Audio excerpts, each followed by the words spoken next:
हर आम और खास को सूचित किया जाता है कि मुगल सल्तनत के बैरी शिवाजी महाराज की सूचना देने वाले को मुगल बादशाह की तरफ से 300 अशर्फिया इनाम में दी जाएंगी। किसान ने सुना तो उसे लगा जैसे कि भगवान ने ही उसकी पुकार सुनकर यह मौका उपलब्ध कराया है।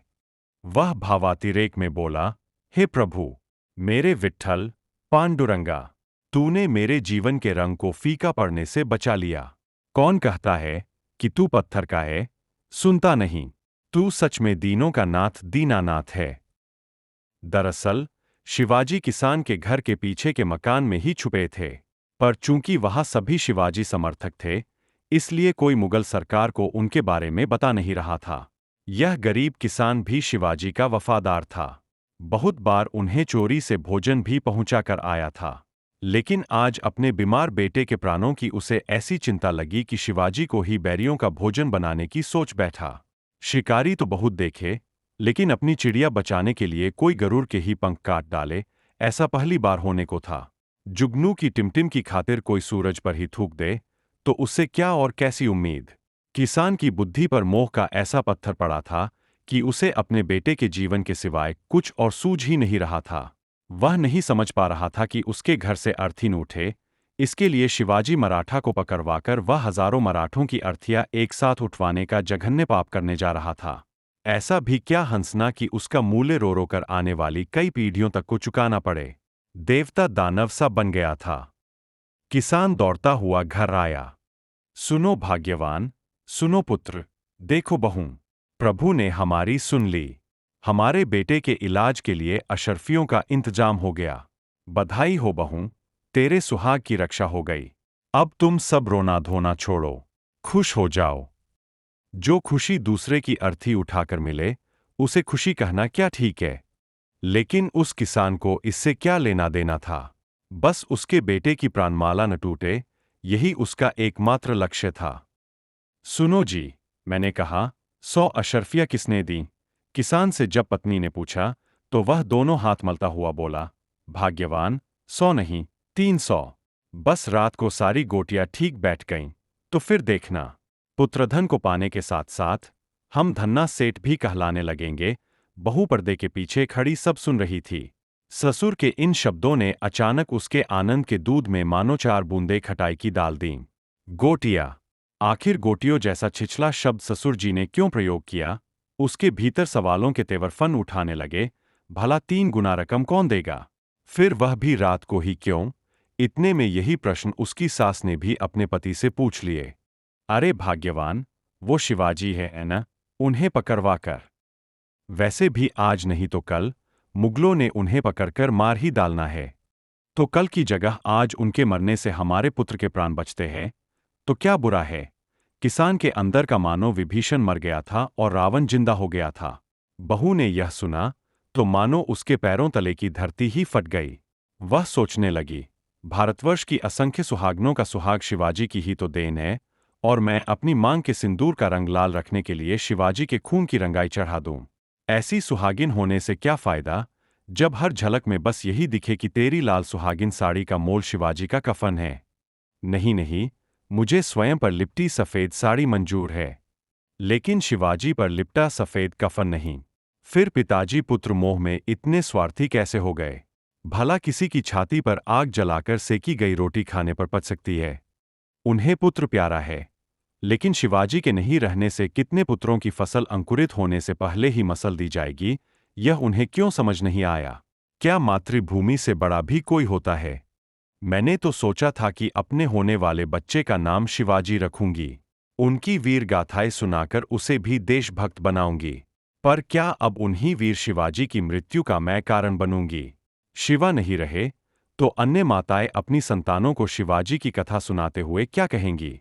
यही न कि बच्चों, तुम अपने पिता की छत्रछाया में इसलिए नहीं पल पाए क्योंकि किसी स्वार्थी औरत ने अपने सुहाग के लिए पूरे भारत के सुहागों की बलि चढ़ा दी थी। हे पांडुरंगा, शिवाजी तो तेरे साक्षात दूत है, और दूत की मात्र अवज्ञा से रावण की लंका जल गई थी, और मैं दूत को जलाकर अपनी लंका सजाए रखने की उम्मीद पाल लूं? न, न, मैं ऐसा हरगिज नहीं होने दूंगी। मुझे अपने हित के लिए मेरे ससुर का पुत्र नहीं, बल्कि देशहित के लिए जीजाबाई का पुत्र चाहिए। मुझे मेरा स्वामी नहीं, बल्कि पूरे भारतवर्ष का स्वामी चाहिए। और मैं ऐसा करके ही रहूंगी।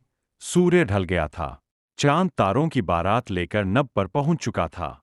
लेकिन इस बारात में शहनाइयों की गूंज नहीं, बल्कि सन्नाटे का शोर था। क्योंकि इस रात को भी एहसास था कि कहीं बहू की पावन भावनाओं पर पिता के पुत्र मोह की काली स्याही पुत गई, तो हमसे काली तो फिर कोई रात न होगी। इसलिए रात भी मानो अपने आराध्य से प्रार्थना कर रही थी, मैं काली हूं प्रभु, क्योंकि रात हूं। पर नीयत मुझसे भी ज्यादा काली हो सकती है। यह तो मैं आज ही देख रही हूं। माना कि मेरी आड़ में पाप फलते फूलते हैं, लेकिन कितनी ही बार मैंने शिवाजी को अपनी ओढ़नी ओढ़ाकर इन मुगलों से बचाया है। मैंने काली होकर भी दूध सा पुण्य कमाया है प्रभु, और इस पुण्य की श्रृंखला को टूटने मत देना। वीर शिवा इस समय इस गांव को ही नहीं, पूरी धरा को चाहिए। मेरी पुकार अनसुनी मत करना प्रभु। खैर, रात भावों के साथ गहरी से गहरी होती गई। उधर वह किसान शिवाजी की खबर देने के लिए मुगल चौकी की तरफ बढ़ गया। माँ बेटे के पास बैठी माथा सहला रही थी, और इधर बहू इतनी घनी रात में आज घर की दहलीज लांघ गई। दहलीज को लांघ गई या लक्ष्मण रेखा, अब यह विश्लेषण आप करें, क्योंकि हर दहलीज को लक्ष्मण रेखा मान लेना ठीक नहीं है। जहां कुछ जगह इसे लांघने पर रोने के सिवा दूसरा भाग्य नहीं, वहीं कहीं इसे लांघने से बड़ा कोई सौभाग्य नहीं। सीता जी ने दहलीज लांघी तो तीनों जहां का विलाप उनकी झोली में आ गिरा। वही विभीषण ने लंका की दहलीज लांघी तो प्रभु श्री राम जी मिल गए। अब बहू को क्या मिलता है, देखना यह है। हे वीर शिवाजी, मराठों के सरदार, शीघ्र किवाड़ खोलिए। मैं बैरी नहीं, बल्कि आपकी शुभचिंतक हूं। इस दर्द भरी सच्ची सी आवाज को सुनकर स्वयं शिवाजी महाराज किवाड़ खोलने के लिए बढ़ गए। किवाड़ खुलते ही वह नारी शिवाजी के चरणों में गिर पड़ी। रोती बिलखती बोली, महाराज, आप शीघ्र, अति शीघ्र यह घर छोड़कर कहीं निकल जाए। आपको पकड़ने मुगल सैनिक बस यहां आते ही होंगे। फिर एक ही श्वास में उसने पूरी व्यथा सुना डाली। उसे सुन शिवाजी की आंखें भीग गईं और उनमें तैरता यह पानी गंगा जल बन उनकी आत्मा तक को ठंडक पहुंचा गया। उन्हें लगा, हमारी क्रांति तो केवल कुछ सैनिकों को आंदोलित कर सकती है, पर साधारण जन के दिलों में यूं त्याग का झरना फूट पड़ना, यह तो मेरे गुरुदेव की ही कृपा हो सकती है। वरना कौन किसी बेगाने के लिए अपनों का शीश थाली में परोसने की हिम्मत जुटा सकता है। लेकिन शिवा, तू इतना स्वार्थी कैसे हो सकता है? अपने जीवन का पुष्प खिलता क्या दिखा, तुझे किसी दूसरे का मुरझाना नहीं दिख रहा। सामने खड़ी नारी ने बेवा होना स्वीकार कर लिया है, सिर्फ इसीलिए कि स्वराज को तेरी आवश्यकता है। लेकिन पति विहीन पहाड़ सी जिंदगी यह कैसे काटेगी? ऐसा कष्ट तो भीष्म ने तीरों की शैया पर नहीं भोगा होगा, जो ताउम्र मेरी इस बहन को भोगना पड़ेगा। मैं ऐसा कैसा भाई, जो अपनी बहन को विधवा कर स्वयं अपनी पत्नी का सिंदूर बरकरार रखूं? गुरुदेव ने यह तो मुझे कभी नहीं सिखाया। बहन का मान पा चुकी वह किसान की बहू समझ गई, महाराज, मैं जान गई कि आपका हृदय शायद इस बात की गवाही नहीं दे रहा। लेकिन देवा, हमें आपके द्वारा स्वराज का सपना साकार होता दिखाई दे रहा है। रही बात मेरे पति की, तो कौन सा इस धरती पर कोई पहली स्त्री विधवा होने जा रही है?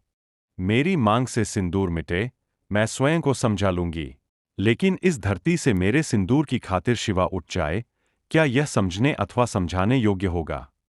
हे देवा, आप मेरे पति की चिंता न करें। शीश का एक बाल उखड़ने से अगर शीश बना रहता है, तो उत्तम तो यही होगा न। कुर्बानी के इस दौर में मुझ तुच्छ की भी एक कुर्बानी हो जाएगी।